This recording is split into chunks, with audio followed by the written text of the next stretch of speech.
Hello, everybody. Today we'll be discussing why sexuality matters, both in an organizational sense as well as sexuality as an identity. We'll also be talking about various topics regarding the whole notion of sexuality. So we'll go ahead and get started.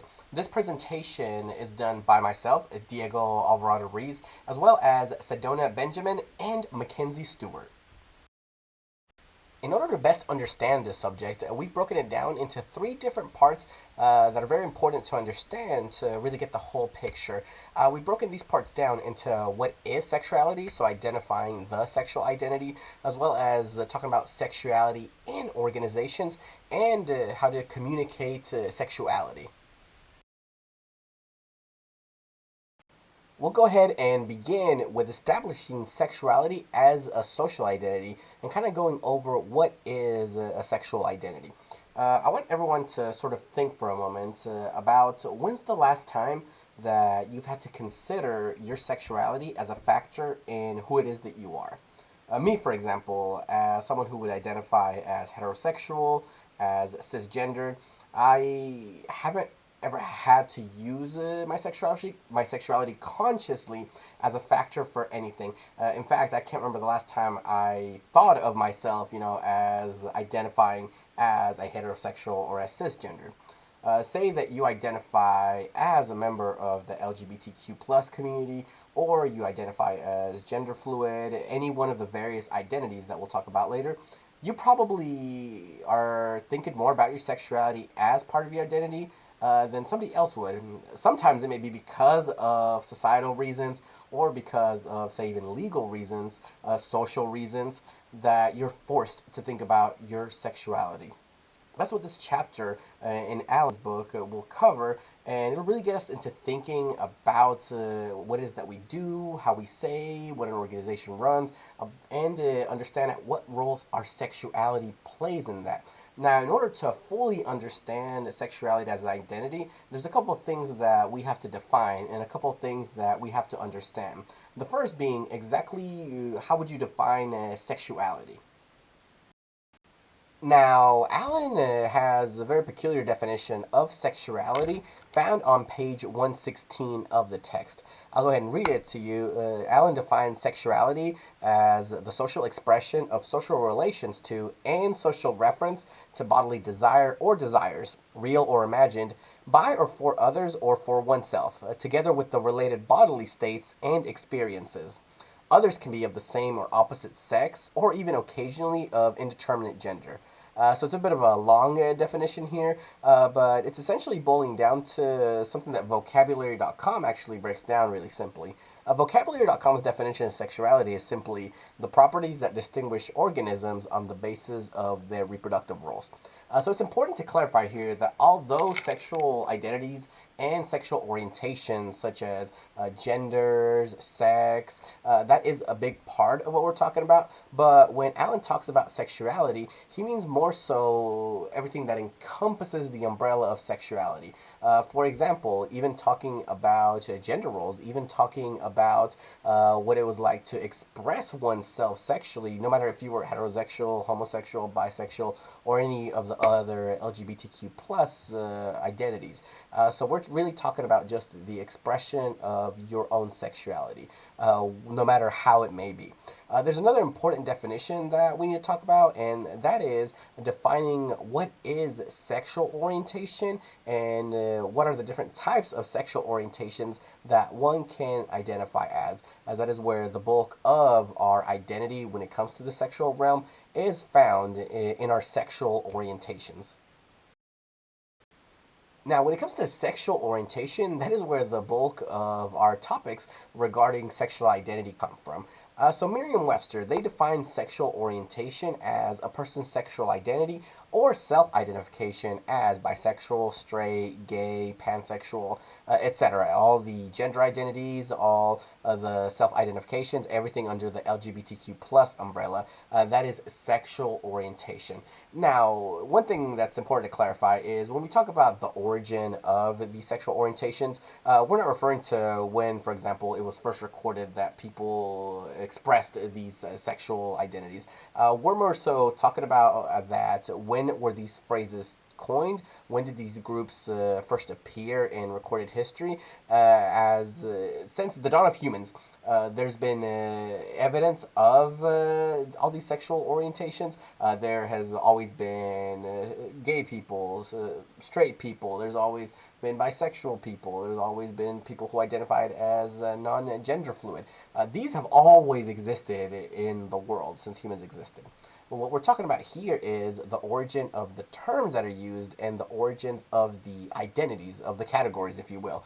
And so when it comes to the categories of homosexuality, heterosexuality, and bisexuals, that was actually coined during the late 1800s.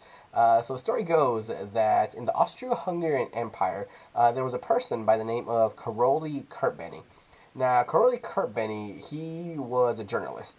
And during this time, the Prussian Minister of Justice had a proposal where they wanted that in their constitution to forbid any sort of male same-gender sexual activity, and he wanted to add that type of language. He wanted to make it to where it was illegal to talk about these things, to experience these things, anything to do with same-gender activity, he deemed it illegal. And so Mr. Karoli, he actually wrote letters, open letters that he published as he was a journalist, condemning these actions, calling them out for how they were. And it was in these letters that we have the first recorded instances of the terms heterosexuality, homosexuality, and bisexuality. So that was something very interesting to learn. Now, let's go ahead and break down some of the gender identities a little bit more of a deeper role, beginning, of course, with heterosexuality. One important thing to clarify, sort of a disclaimer, is the topic of sexual identity is something that is just continuously evolving. Identities that maybe didn't have a label just a few years ago now have a label, and certain definitions may have either changed over time, adapted, been improved, or removed altogether. So definitely, I'm not claiming to be an expert in any of these identities, nor am I saying that these are the facts and that you must be constricted to the limitations of these words. If any out there, any of my classmates, if you have corrections to make, if you have enlightenments, please, please, please make sure that you post those in the responses, because I would definitely love to know more about this. This was definitely an eye-opening topic here, at least for me personally, because I got to learn a lot about different sexual orientations and sexual identities. Something I got to learn about was actually the one we're going to talk about right now, which is heterosexuality. So essentially, Merriam-Webster defines heterosexuality as of, relating to, or characterized by sexual or romantic attraction between people of opposite sex. So essentially, male-female relationships is what this boils down to. Now, one important thing to note that when we talk about heterosexuality, when you go back into the founding of this country, simply even considering the term heterosexuality had very negative connotations. Anything at all regarding sexual expression was always deemed as something negative, something impure. It was definitely not the norm to talk about any type of sexuality, including heterosexuality. Sex was seen and sexuality was seen as something that was extremely private and that had one purpose, and that was to reproduce. Alan actually talks about a definition that was included in Dorland's Medical Dictionary, written a long time ago, and it was in 1923 actually. In 1923, Merriam-Webster's International Dictionary first included the definition of heterosexuality. This actually was a shared definition of Dorland Medical's Dictionary, and it defined heterosexuality as a non-procreative, abnormal, or perverted desire for the opposite sex. So it was definitely shocking to learn just how taboo the topic of heterosexuality was, just any sexuality in general. For a long time, during the colonial times and the Victorian times, anything regarding sexual expression was forbidden. Sex was done on purpose. Sex was done with a purpose, rather, and that was to create offspring with your married partner. And that was the only reason you should ever express your sexuality, is to create offspring. It wasn't until later on, in fact, it wasn't as it was so much later that it was Sigmund Freud actually who started normalizing expressing yourself sexually. He's the one that normalized heterosexuality. He declared that libido, or libido, some people pronounce it differently, that it was not just confined to reproduction, but rather it also included pleasure. These urges were thought of as something healthy and something normal that should be expressed. So we started going away from shaming anybody that would talk about their sexuality. We started going away from having sexuality be something that was just kept taboo, that was kept in secret, and we started accepting heterosexuality. And essentially, heterosexuality became the standard, became the norm, and people were allowed to express themselves in this manner. The next sexual orientation that we'll talk about is gay slash lesbian. Now, Merriam Webster defines gay as of, relating to, or characterized by sexual or romantic attraction to a person of one's same sex. Now, it's important to note here that gay refers to either male male or female female attraction. It's not designated just for males or just for females. However, interestingly enough, lesbian is specific enough to female female types of attractions, and the actual oldest use of the term lesbian to describe the same gender love actually can be traced back to the 17th century. However, as we noted before, even though there were these expressions that were found in old times. The actual term of lesbian, the actual modern use of it, didn't emerge until the late 1800s, and it was actually used in an English language medical dictionary and books about psychology and sexuality. And it eventually did get adopted by women who loved other women. So the gay lesbian labels are often put together because it does describe essentially the attraction to one of the same gender. So this is homosexuality. Well, one of the other identities that we'll be discussing is bisexual. So this is one of the three of the main sexual orientations, along with heterosexual, homosexual. Now we have bisexual as well. As originally it was known as LGB before we added the other identities along to it. Now, Merriam-Webster defines bisexual as of, relating to, or characterized by sexual or romantic attraction to people of one's same sex and of the opposite sex. So this is one of those where the gender essentially becomes irrelevant when it comes to attraction. This can be male male, male female, and vice versa. So you're not confined to any one of those identities as to where gay lesbian you are confined, as well as heterosexual. So bisexual is one of those original three where your attraction is irrelevant regarding gender.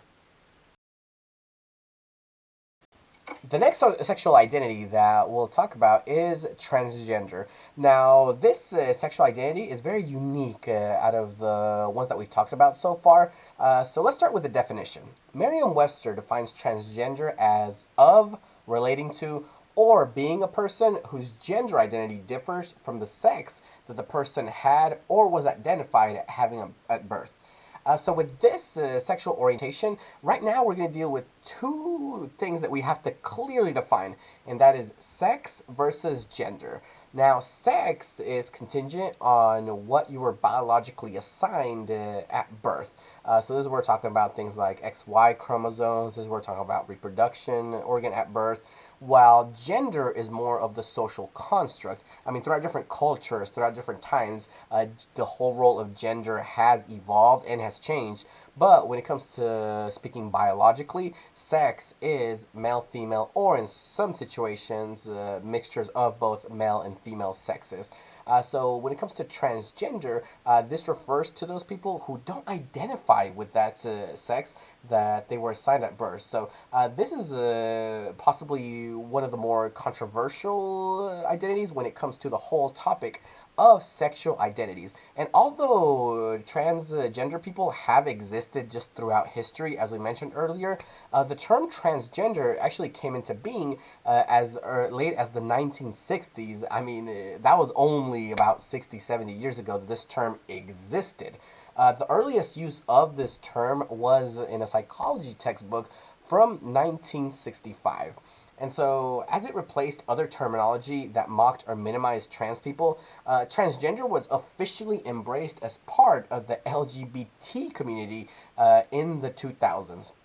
So again, we talked about how when it comes to these sexual orientations, these sexual identities, they've been going on. Some have been going on for a while. Transgender is very, very, very fresh. I mean, all of us taking this class, I think most of us that were taking this class were alive when this term was officially added to the LGBTQ dichotomy, to the LGBTQ concept. So with transgender, it's about that concept of having a different identity in regards to your gender. Hopefully that was clear to understand when it came. The next sexual identity orientation that we'll talk about is queer. Now, again, Merriam-Webster, they define queer as, when it comes to sexual orientation, they define queer as of, relating to, or being a person whose sexual orientation is not heterosexual and whose gender identity is not cisgender. Now, I will admit, out of all the sexual orientations, queer is the one to me that had me a bit puzzled. I don't think I was fully able to grasp the full definition of queer, but I think in its own way, that actually is fitting for the definition of what queer is. So essentially, queer is more saying that you're not cisgender and you're not heterosexual, but your label is something different. So a queer person can be used to describe someone in another identity, but queer overall is used to just describe someone who isn't the traditional standard heterosexual and cisgender. Fun fact about the Q in LGBTQ, the Q also used to stand for questioning rather than queer, as a way to acknowledge those who are exploring their gender or sexual identities. And one of the things that's pointed out that's interesting is that the fact that the Q has stood for different things, queer and questioning, is that this actually points to a larger ongoing conversation about what is personal identity, and if using labels and terms like LGBTQ is justifiable or is even appropriate to encompass the wide range of someone's sexual orientation. Sexual orientation continues to evolve, continues to grow. Just 100, 200 years ago, our understanding of sexual identity was limited to just heterosexual, to homosexual, to bisexual, and then it's evolved over time to include so many other identities that have now had a chance to be explored, to be accepted, to be coming out. That's one important thing to talk about when we talk about sexual orientation and identities is the concept that everything is always evolving, which is actually represented in the LGBTQ plus acronym with the final character, the plus symbol, which let's go ahead and talk about that. The final thing that we'll talk about now is the evolution of all these gender identities. Now, we've been talking about the acronym LGBTQ throughout the whole presentation, and this is somewhat of an established norm in our society today, LGBTQ plus, I should say. It's important to know just how even this term itself has evolved. I mean, in the beginning, it simply was LGB, whereas right now, officially, the term is LGBTQIA+.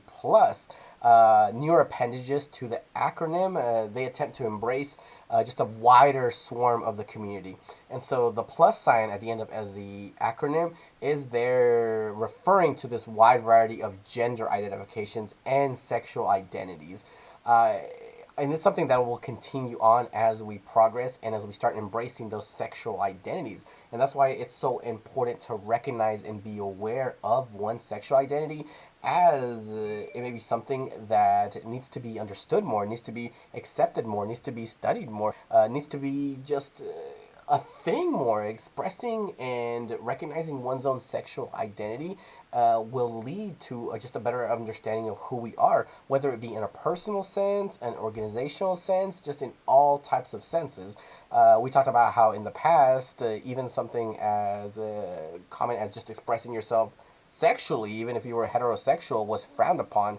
to whereas now it's something that's just such a norm. Hopefully, this trend of acceptance does continue. Although it's very important to note right now that there is large problems right now in society with specific members of sexual identities being targeted from hate groups, examples of certain groups being discriminated against. I mean, just recently, just a few weeks ago, up north in Tennessee, there was that new law passed that effectively banned any sort of drag shows from public performances. I mean, we're still this as a society as a whole, we're still fighting to understand these sexual identities and fighting to understand each other's identities as well. So it's very important to recognize all these. So hopefully this gave you a good overview of the definition of sexual identity, and we got to learn more about identifying these different identities within the sexual realm. Within the sexual realm. Now, another very important part of Alan's book is the sexual identity in an organizational context. So,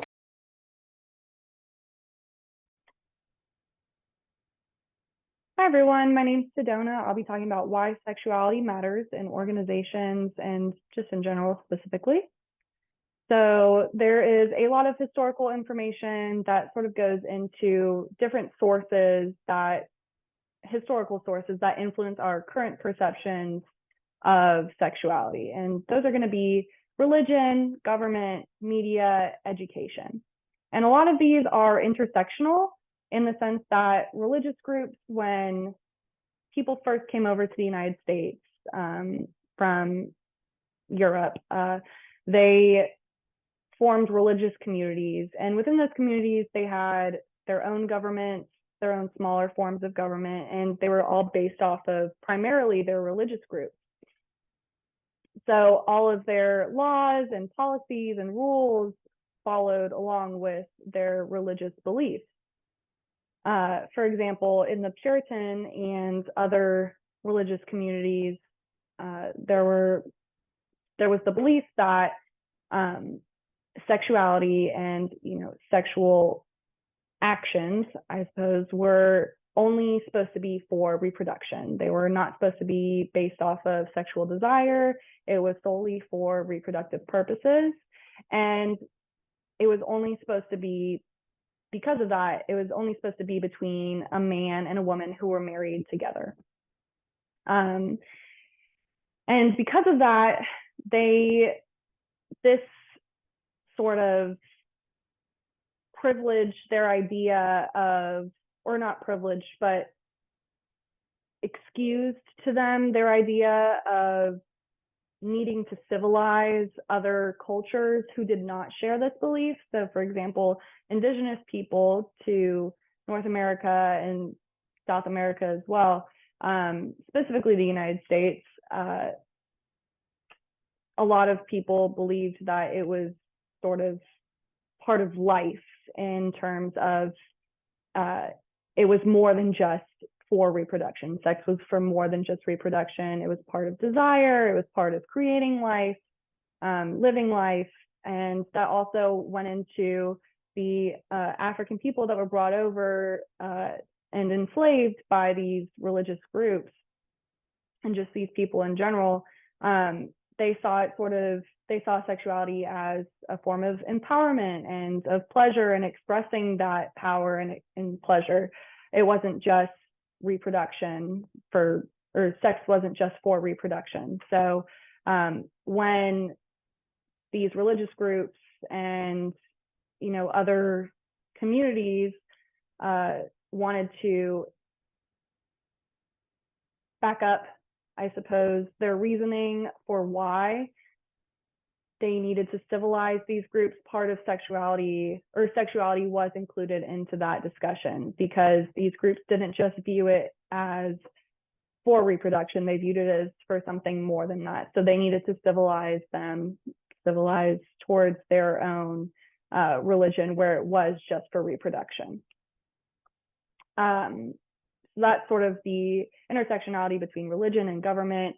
There is also a lot of intersectionality between media and education. So as media technology, including the printing press and others, were developed and invented, A lot of media included text and writings by authors who put out educational material for others. It wasn't all educational material, obviously, but a lot of the sexual information in this media was meant to be educational.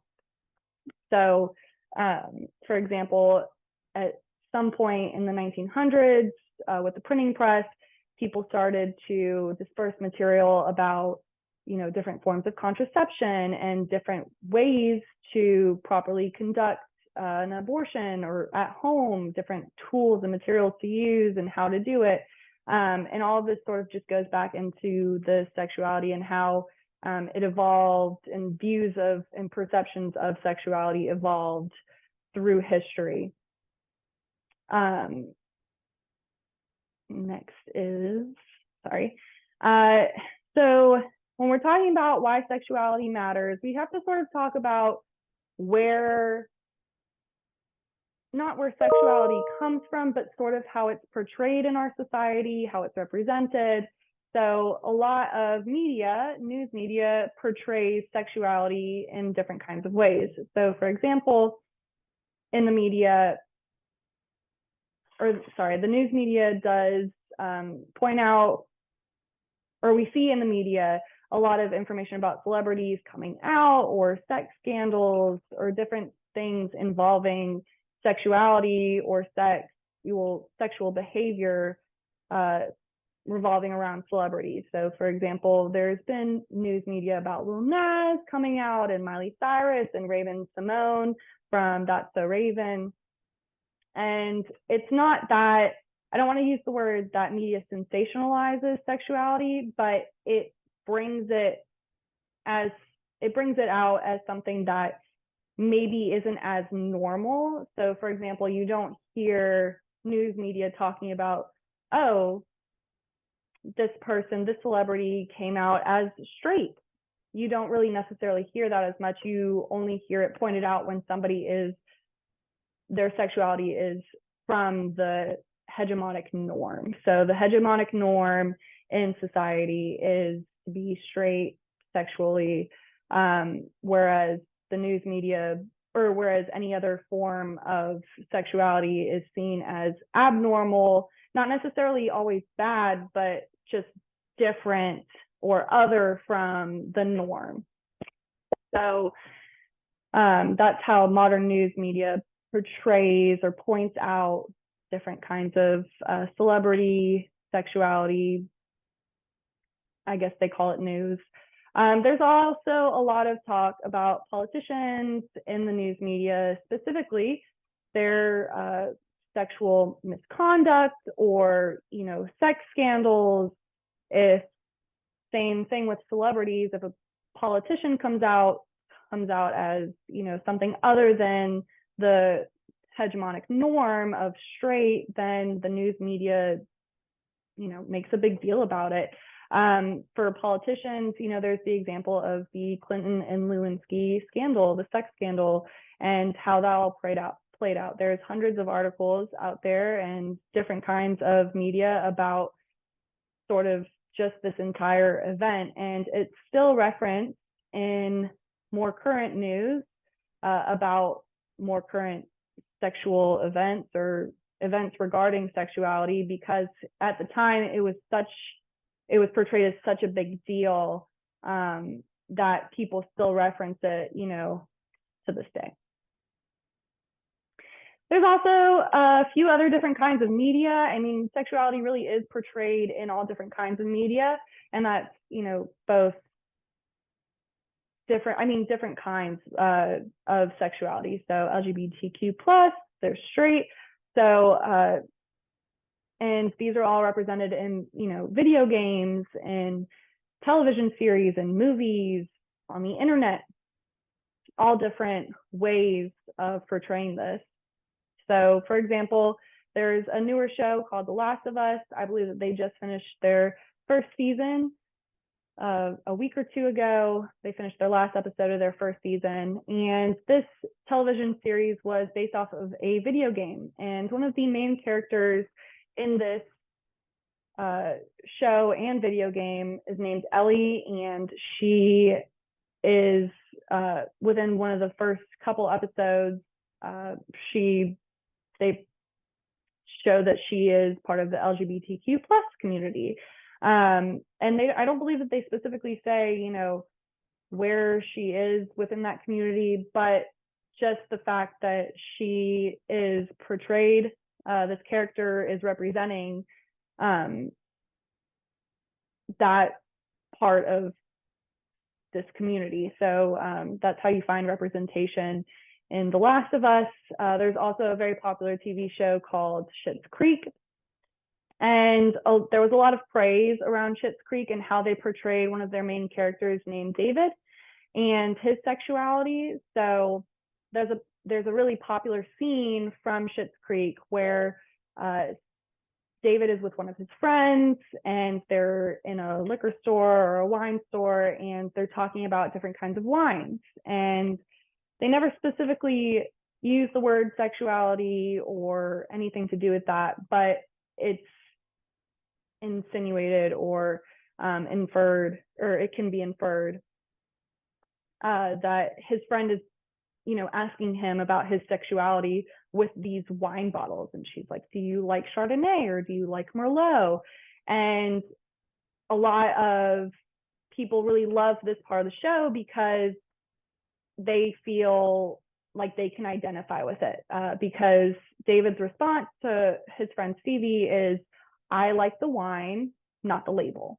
So to him, he's saying, not outright, but he's insinuating like, I like people and who I'm seeing. I don't like to label.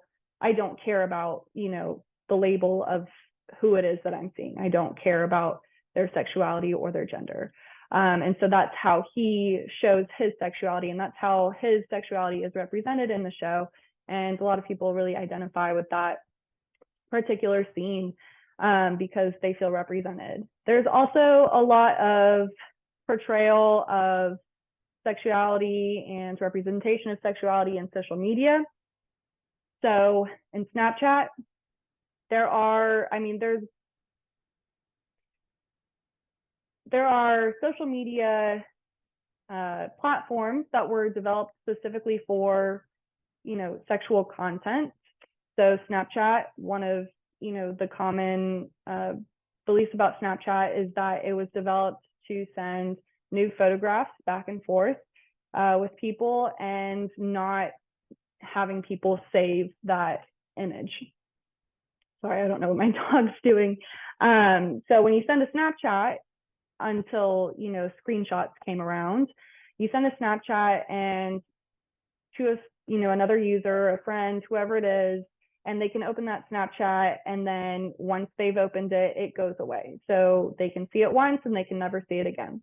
Obviously, the platform has evolved and changed a little bit. So along with other, kinds of technology, so smartphones can take screenshots. It's a lot easier to take screenshots now of, whether it's sexual content or not, as well as you can save certain images. And then I also wanted to talk about Instagram and their community guidelines. So Instagram does, in their community guidelines, they explicitly say that they do not allow any kind of nudity or sexual content. However, there is an anecdote to that. So nudity to them includes some photos of female nipples. However, photos in the context of breastfeeding, birth giving, and after birth moments, health-related situations, so post-mastectomy, breast cancer awareness, or gender confirmation surgery, or an active protest are allowed. So they allow all these different kinds of photos of what some people might consider sexual content, whereas others do not, because it's more about, it's not meant to be portrayed as something sexual. And that goes into the whole sexualization of women's bodies, which, comes back from the history of there were articles and literature being published in, the early United States about how women can satisfy their husbands and keep them satisfied to stay away from the desire of sex, because desire and sexuality shouldn't go together. It should only be for reproduction. So how can somebody as a woman sexually satisfy their husband so that he is not tempted into these other desires, including, prostitution or what's the word, an affair with somebody else. So that goes into this whole Instagram. That's what I'm connecting it to. This Instagram community guideline is saying, there are some situations in which nudity is sexually explicit, and then there are some situations, including breastfeeding, birth giving, health-related active protest, where it is not meant to be sexual. And so those are okay. Anything sexual, any sexual nudity is not allowed, but where it's not meant to be sexual, it is okay. Political activism. Oh, and that's just sort of how it matters in the media, societally, in the government as well. So then we get into the whole area of political activism. So a quote from Allen, the book, various organizations are dealing with issues such as gay adoption, partner benefits, and gay marriage. So the political activism here is that allies of the LGBTQ plus community and that community in general are searching for equal opportunity and treatment. And they're doing it in a politically active manner. So there have been some positive responses to this political activism, and there have been some negative responses to this political activism.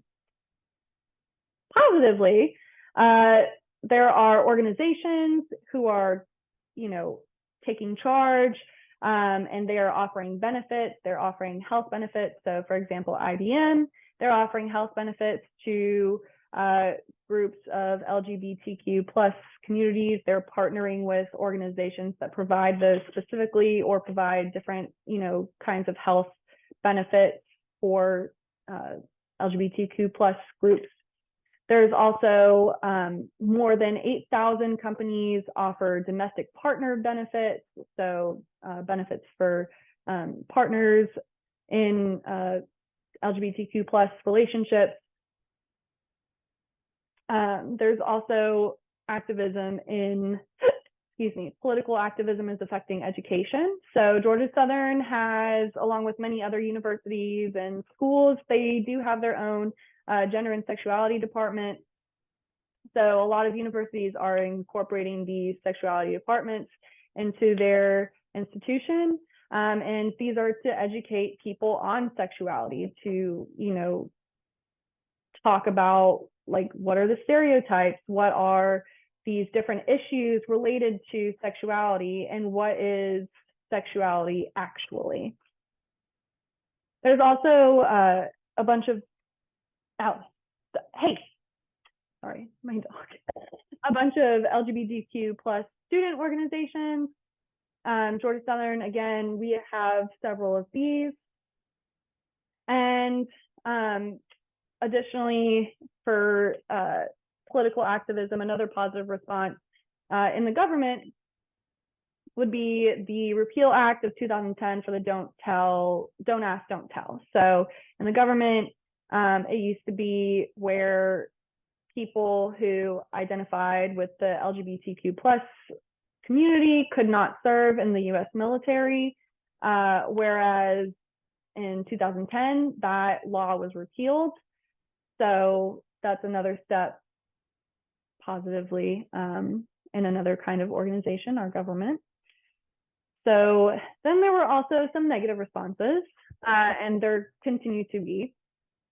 So to this political activism, within all kinds of organizations, whether that's governmental, that's at school, at work, all these different places, there is still to this day harassment of people who identify both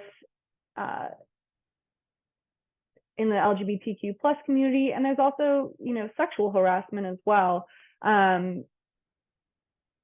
At some point, Alan does talk a little bit about how people express their sexuality in organizations and how people find relationships in organizations. But sometimes sexuality is abused within those organizations and it leads to sexual harassment.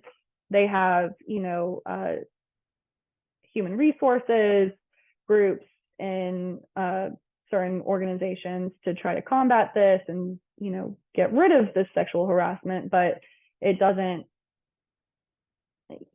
if you can't stop it before it happens, it's still going to occur. So that's why there's the political activism of trying to spread awareness. And then there's, on the other end, there's harassment of people who are LGBTQ plus community members for that. And that happens a lot in schools. That happens a lot, unfortunately, over social media. There's cyberbullying towards people. And then there's also another kind of negative response is there are private organizations that can technically, under certain laws, make their own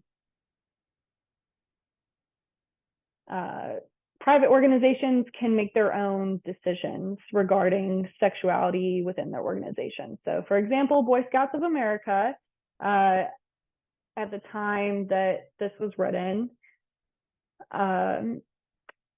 they were deemed as a private organization. Therefore, they had the right to determine whether or not they allowed LGBTQ plus community members within their organization. And so at the time that Alan wrote this book, they did not allow people who were part of that community. On the other hand, there was the Girl Scouts of America. And again, at the time that they wrote this book, the Girl Scouts of America did not necessarily discriminate against sexuality. However, they did put into their policies or their rules that they were going to leave it up to different districts and regions of the Girl Scouts to decide whether or not they allowed people with certain sexualities into the organization. So although it, is slightly better than what the Boy Scouts had, it still leaves room for discrimination and exclusion of people based on sexuality. There's also the Defense of Marriage Act. So I believe it was in 1996, yes, there was the Defense of Marriage Act was enacted. And basically this meant that it gave power to the states to decide whether or not they would both legally recognize and also allow same-sex marriages within their state. So if somebody in a same-sex relationship wanted to get married in a state that did not allow that, they would not legally recognize that and all of the benefits that come with marriage, which there are a lot. So they were stripping these people based off of their sexuality from all of these different benefits, all of these different rights that they couldn't access just because of their sexuality. And so that, further supports the hegemony or the hegemonic ideology of, what is normal versus abnormal, what is right versus wrong. And that's not necessarily true, but that's how it was supported. Thankfully, this goes back into the positive. It was repealed in 2022. So it was replaced by the Respect for Marriage Act. It's still not perfect, but the Respect for Marriage Act, basically, if a state does not allow same-sex marriage or they don't recognize it within their own state, if somebody of the same sex, or if a same sex couple or somebody in a same sex relationship gets married in another state, wherever they are. So let me start over. If they get married in another state that does allow same-sex marriage, that does recognize it, the state that does not recognize it within their own state now has to. So it doesn't necessarily mean that they have to recognize marriages as legal, same-sex marriages as legal within their own state, but they do have to recognize when someone has a same-sex marriage in another state that is legal, legally allowed or legally recognized. When they come to the state that does not legally recognize it, that state does have to legally recognize it. So that is a step in the right direction. Heterosexual privilege. So what we've sort of been talking about and why sexuality matters, why it matters in organizations. It sort of gets into privilege and hegemony and hegemonic ideologies, how people express, their sexuality, how they identify their sexuality. So basically, a quote from Rubin and cited in Allen's book was, "Sexuality is political. It is organized into systems of power which reward and encourage some individuals and activities while punishing and suppressing others. The modern sexual system has been the object of political struggle since it emerged and as it has evolved." So going back to the whole history of the United States and sexuality, women were oppressed for their gender, but also for their sexuality. They were not allowed, people were allowed to have sexual desires. Sorry, sexual desires were frowned upon. They were not accepted. People thought that, again, reproduction was the only form or point of sex or sexual behavior or sexuality, whereas you should not have sexual desires. And then it evolved into, women were portrayed as having to keep their husbands, having to facilitate their husband's sexual desires. And in that, I want to point out too, by portraying this idea as women satisfying their husband's sexual desires, completely negates the fact, like it allows for men to have sexual desires. It gives room for them to have it, but also to keep it, constrained.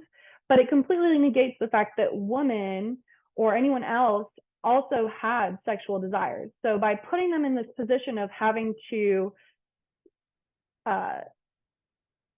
what's the word, to facilitate that or to keep it in check for their husband, like they have to keep their husband's desires in check.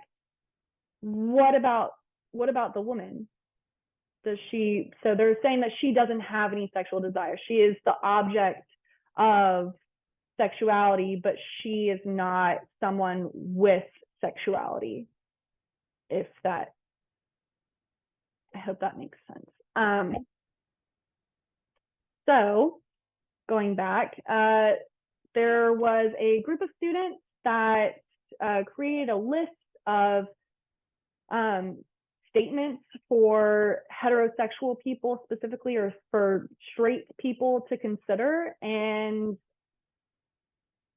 Allen included these in the book, but I didn't include all of these. I only include ones where I thought that it really made Alice, no. Hey, I'm so sorry. Where it really connected towards organizational structures. So these statements sort of, even, whether you are straight or you are not straight, hey, stop it. Hey. So whether you are straight or whether you're not straight, these statements, I think, bring out or illuminate the hegemony or the privilege of heterosexuality and how it is normalized in society and organizations versus how any other form of sexuality is deemed as abnormal or different. It is othered, in other words. So the statements to consider, sorry. I can be sure that my classes will require curricular materials that testify to the existence of people with my sexual orientation. So in class, in any kind of educational setting, whether that's undergraduate, graduate, K through 12, the norm for curricular materials, for textbooks, for any kind of reading or media that we have to watch or see or view, it's mostly going to be usually towards people with heterosexual orientation, so people who are straight. And there's a lot less representation of people with other sexual orientations in those curricular materials. People don't ask why I made my choice of sexual orientation. Again, it's very much less common for somebody who is straight to be asked why they made their choice of sexual orientation, whereas, and not that it is, a choice or anything, but people will ask this of people with different sexual orientations. They will ask, why did you choose that specific one? I do not have to fear revealing my sexual orientation to friends or family. It's assumed. And in this part, I kind of wanted to also add in to where it says friends or family, I also wanted to add in my peers, because, not all of your peers are your friends or family, your colleagues as well. So I do not have to fear revealing my sexual orientation to my friends or family, peers, or colleagues. It's assumed. So when your sexual orientation is just assumed, you don't have to face that moment of revealing what your sexual orientation is already. It's just already assumed. And this is something that's, this statement is showing that it's more common to assume that someone is straight rather than to assume someone is not straight, or it's more common that it's seemed as something different, or it's more common to see sexual orientation other than heterosexuality as different than heterosexuality. Okay, it marginalizes those groups. I can easily find a religious community that will not exclude me for being heterosexual. Again, there are many religious communities that are very inclusive of people who are not heterosexual. However, there are also many religious communities that do exclude people for not being heterosexual, for being, any other kind of sexuality. So it's not always as easy. Basically, if you are straight, your sexuality has nothing to do with your religious community. Not nothing to do with it, but it might just have less. Okay. I can count on finding a therapist or doctor willing and able to speak about my sexuality. So, oftentimes, doctors' offices or therapists are faith-based. So, not only can it be, it can make people nervous about that when they don't identify with that specific religion, but also because of all of these ties back to both the history of sexuality and how religious governments and communities in the United States viewed sexuality, as well as how there are current religious views about sexuality. It can exclude people who are part of the LGBTQ plus community from accessing therapy or medical treatment because of their sexuality, or because of how those therapists and doctors view their sexuality. I'm not identified by my sexual orientation. It's not an identifying characteristic. This goes back into the whole people don't ask me why I made my choice of sexual orientation. It's not, something that people notice about me because it is the norm or what society views as the norm. So people identify other people in society based off of characteristics or identities or associations that are not the norm. So, or that they view as not the norm. I can be open about my sexual orientation without worrying about my job. So, for example, people who, because heterosexuality is seen as the norm, it's privilege in society, they don't necessarily have to worry about their job when they talk about their sexual orientation or if they're open about it. Whereas people who are not heterosexual or who have a different sexual orientation might worry because of how they might be treated by their job. If my day, week, or year is going badly, I need not ask of each negative episode or situation whether it has sexual orientation overtones.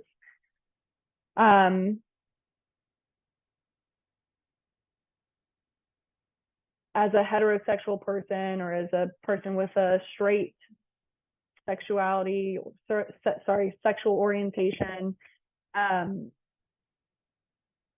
every time that they have, a bad day, a bad week, a bad year, their sexuality or their sexual orientation is not automatically connected to that. They don't automatically connect their sexual orientation to that.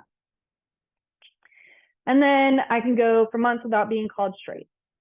It's, again, people identify other people by characteristics or identities or associations that they find as abnormal or as different from the common characteristic identity association. So because being straight as a sexual orientation is the hegemonic, the privilege in our society and within our organizations, people aren't necessarily going to point out the fact that someone is straight. They might more often point out what they societally think as the abnormal, which would be any different sexual orientation other than straightness.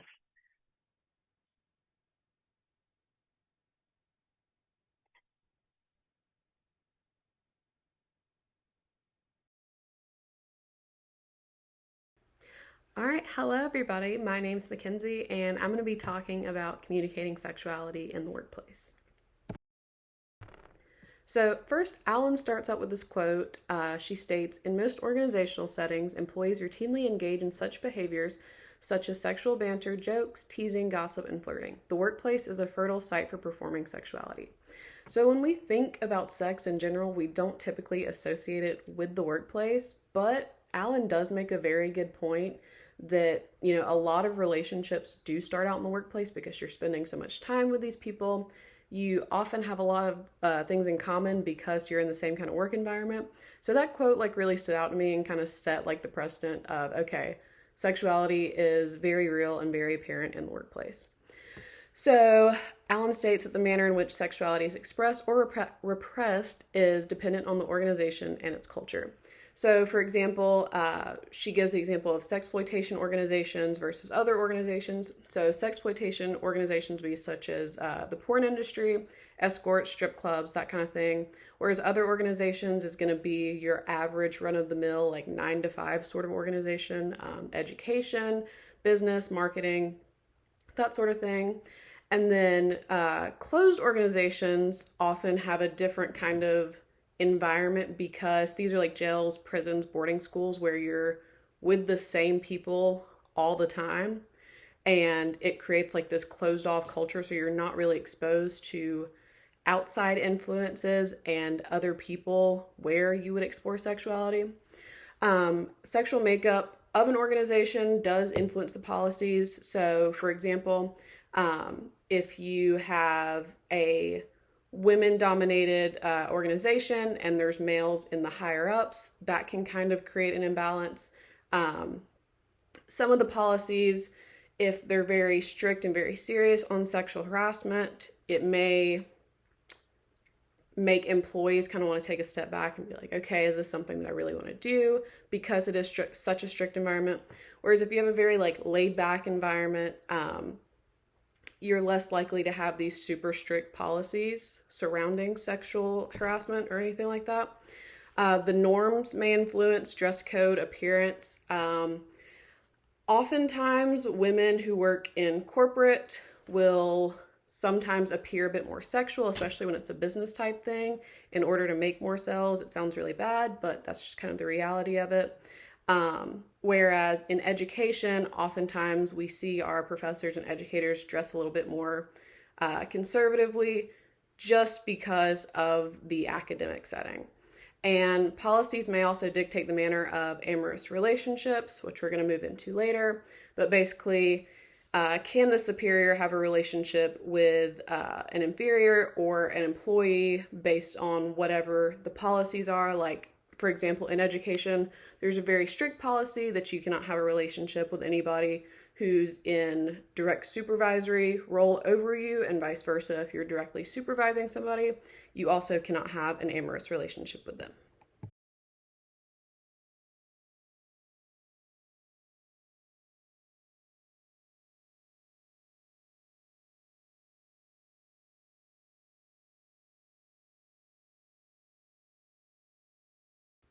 So moving into expressing sexuality, as I mentioned earlier, sexual culture in a workplace, it does kind of depend on the context. So Alan uses the example of blue collar workers versus white collar workers. So blue collar work environments would be construction, mechanic shops, that sort of context, whereas white collar is going to be, education, business, corporate, that sort of setting. So it does kind of depend on the context and the culture of a workplace environment based on how sex and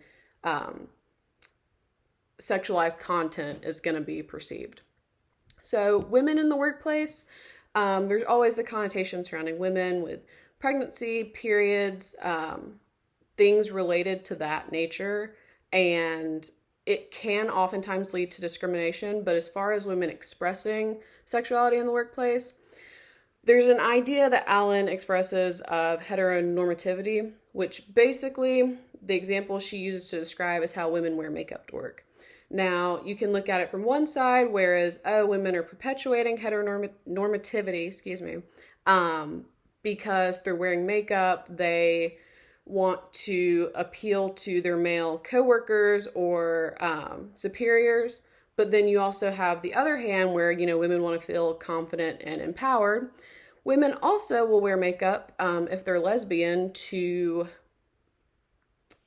kind of hide that side and appear more feminine in order to not be discriminated against or judged by their coworkers. So LGBTQ individuals in the workplace oftentimes are faced with the don't ask, don't tell, which is you don't ask someone sexuality and you don't tell anyone your sexuality. It's often used in the military. But a specific study that kind of goes along with the don't ask, don't tell is a study done by Spradlin in 1998. She titled it The Price of Passing, a Lesbian Perspective on Authenticity in the Workplace. And basically this was to evaluate communication strategies from the standpoint of a lesbian who worked in a don't ask, don't tell environment. So the 3 strategies that lesbian or gay individuals may use at work include distancing, including avoiding informal contexts such as company picnics or standing around the water cooler in conversations. Dissociating encompasses, which is minimizing the public interaction with other gay and lesbian coworkers. Dodging means shifting or avoiding topics to steer clear of anything that might expose gay issues, such as what did you do over the weekend? Distracting includes cultivating heterosexual aspects of identity. Spradlin would tell people that she was divorced. Denial includes withholding information about one's primary relationship status, and deceiving consists of intentionally constructing dishonest messages to indicate a heterosexual rather than a gay identity. So basically, Spradlin's study was covering how a lot of times LGBTQ individuals will hide their identities in the workplace, either A, in fear of judgment, or in fear of potentially losing their job or not being accepted in the work environment. And sexuality in the workplace goes beyond just sex. It's also influenced by the culture surrounding homosexuality, bisexuality, anything that deviates from the normal heteronormative standards in the workplace. So moving on to romantic and amorous relationships in the workplace. I briefly touched on this earlier, but almost half of all romantic relationships begin at work. And when we think about it, it makes sense because we're working these long hours. If you have a standard 9 to 5, you're typically spending more time awake when you're at work versus at home. You have common interests with your coworkers if you're in the same career field. When there are more women in a workplace than men, that often leads to relationships between male coworkers and female coworkers. But dating within the workplace has its pros and cons. A couple of cons include people will often accuse you of favoritism, especially if you're someone dating a direct superior or the main boss. People are going to assume that, you're going to get preferential treatment, whether that be a raise, better work opportunities. But typically, as we mentioned earlier with the policies, there's usually something in place that prohibits relationships between employees and their superiors for reasons such as favoritism. It also leads to gossip and workplace drama. If you and someone are in a workplace relationship and you split, oftentimes people will retaliate and bring up sexual harassment charges just to kind of get back at you when things don't work out, which can lead to an entirely bigger issue beyond just, the relationship didn't work out. However, there's some pros. Typically, if you have a relationship within the workplace, you're more likely to be dedicated to being at work and going to work and being invested in the company or organization as a whole. Because they're romantic relationships in the workplace, there has to be some kind of policy. Typically, employees will have a sexual harassment training segment as part of like their annual training. But Reese and Reese in 2001 gave a couple of things that create an effective romantic relationship workplace policy. Basically, this is an HR policy that would be effective across most organizations with standard rules. Recognize that the existence of workplace relationships, it's going to happen if half of all relationships begin at work. You need to establish confidential reporting protocol. So, for example, oftentimes in higher ed, if you are dating a coworker within the department, it's typically fine as long as you report it to your direct supervisor, just in case there ever becomes a conflict of interest. But that is completely dependent upon the type of organization, the type of work. You want to establish methods of warning or discipline measures and establish mediation to solve relationship problems related to relationships. So essentially, you want to have a code of conduct that is going to tell you, okay, so if you break this rule or there's a policy in place of supervisor cannot date employee and that rule is broken, is that a written warning? Is it a termination? Is it moving departments? It really depends. You want to separate romance and sexual harassment with measures of non-compliance. So there's consensual romance, relationship, both people, everything's great, versus sexual harassment where it's unwanted sexual advances from one person to another. You need to have a consistent policy that separates the two and addresses any kind of non-compliance with consensual versus sexual harassment. Use of seminars to educate employees on pros and cons. As I mentioned, there are pros and cons. Allen states in the text that typically the negative outweigh the positive, but usually within like an annual training, a lot of corporate jobs especially will have specific sexual harassment training to address things like this. And creating an environment of trust and support is a really good thing in the context of a workplace surrounding relationships, because it creates transparency for you to talk about it with your superiors if there's any issue. Like I said, specifically, something you have to be very careful about is conflict of interest.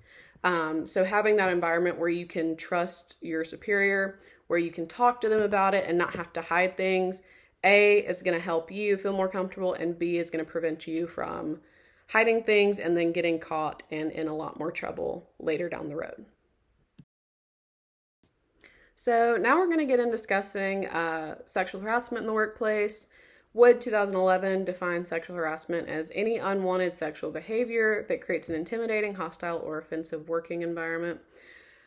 Essentially, there's workplace romances, which is, two individuals consenting to, okay, we have romantic interests, we're going to pursue this, versus sexual harassment, which is unwanted advances from either a superior to an employee or from employee to employee. So there's two different types of sexual harassment. There's quid pro quo and hostile environment. So quid pro quo is the harasser is in authority over the victim. So this could be a boss, a direct supervisor over any of their employees that they specifically oversee, who they assign tasks to, whereas hostile environment is going to be offensive conduct by coworkers onto other coworkers. So it's going to be employee to employee harassment. Women are more likely to experience workplace harassment. Allen states that 50 to 75% of women who work outside of the home experience sexual harassment, which is a huge number when you think about it.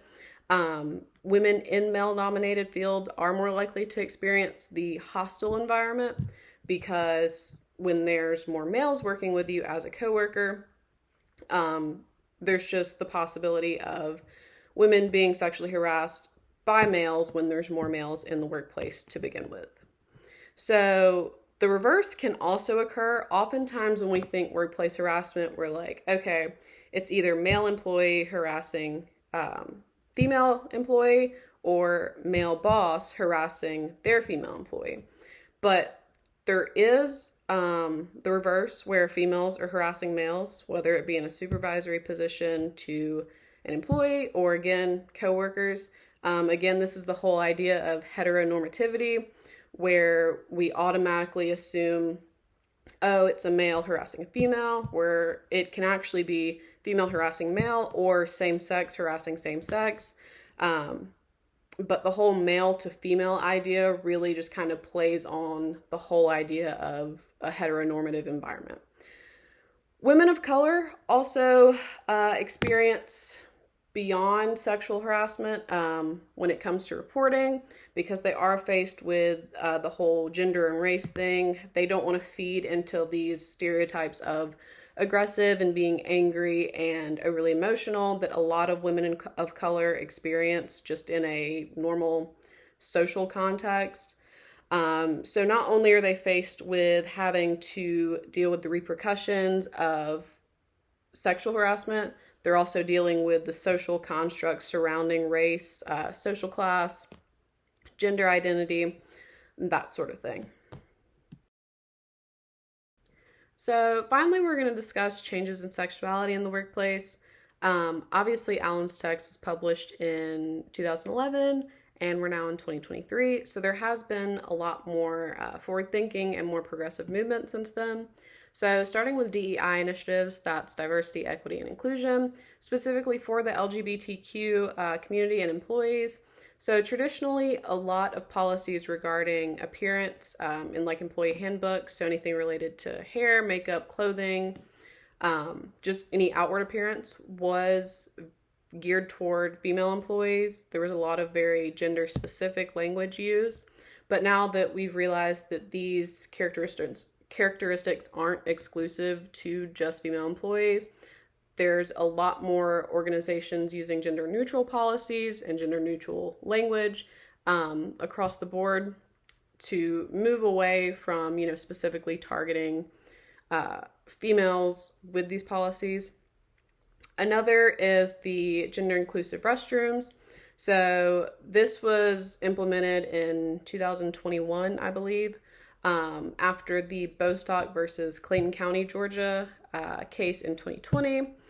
Basically, the Supreme Court ruled in that not allowing someone who's transgender to use the restroom of the gender that they identified with was sex discrimination, and it was in violation of Title VII, which is the Civil Rights Act of 1964, I believe. So, kind of playing off of that, there have been proposed Title IX regulations, which in education, Title IX specifically is for protecting against sex-based discrimination in education.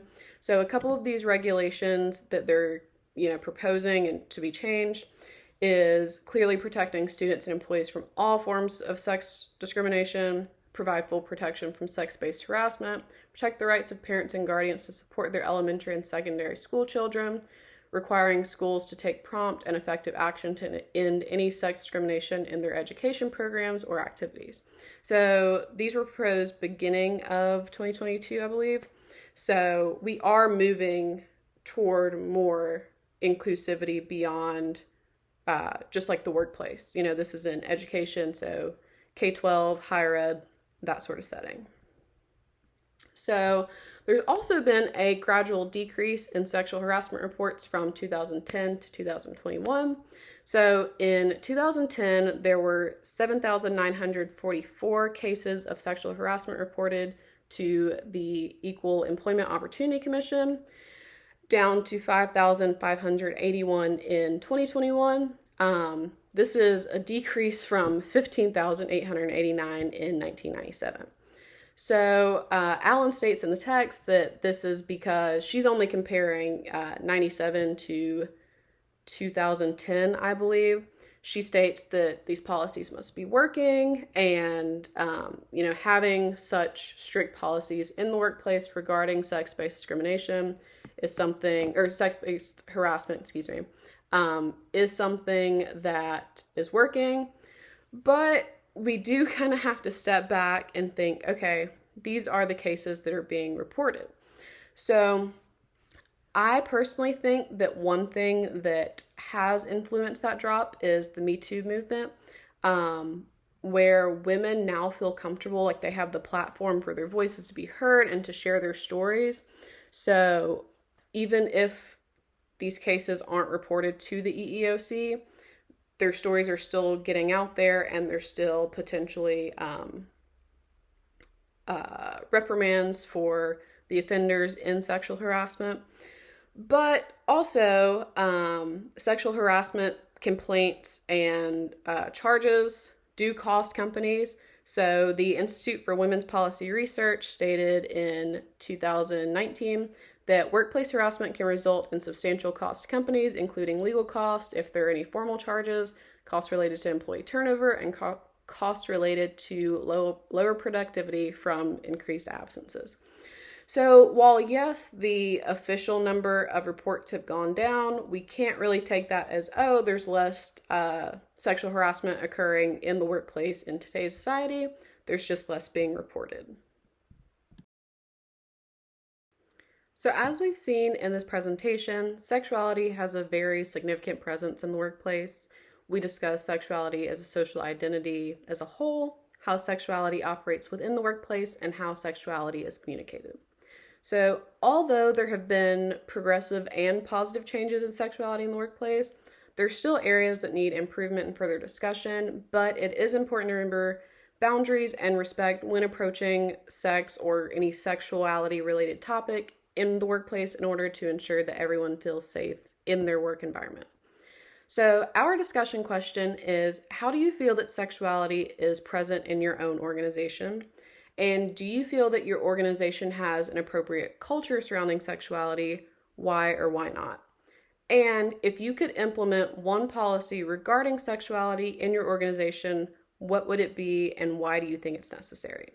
And we are looking forward to hearing your responses in the discussion. Thank you guys so much for listening.